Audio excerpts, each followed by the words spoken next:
The sun was rising as Bindi gazed helplessly through the locked window.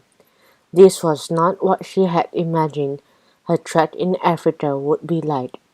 The doors were stumped. They had tried the windows and the door, but both were locked.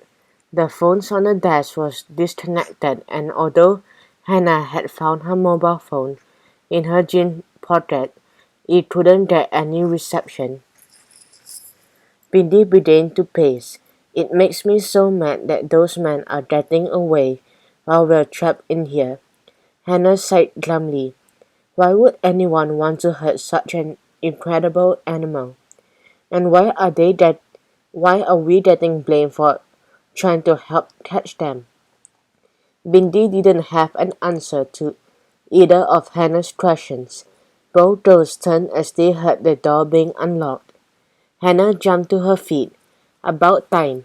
A tall, thin, bearded man wearing ranger's overalls entered the room. He carried a tray of food and bottles of water that he set down on the desk.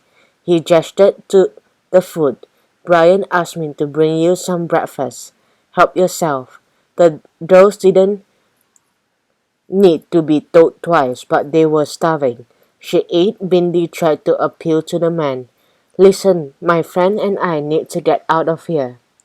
He smirked. Is that so? Bindi nodded. We know some men tried to hunt the antelope last night, and we had to stop them. Suddenly, the man was all ears.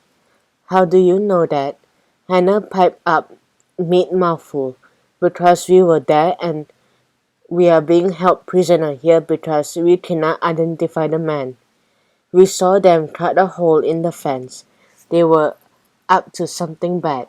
The staff member shifted uncomfortably. Maybe they had a different motive. Bindi couldn't believe what she was hearing.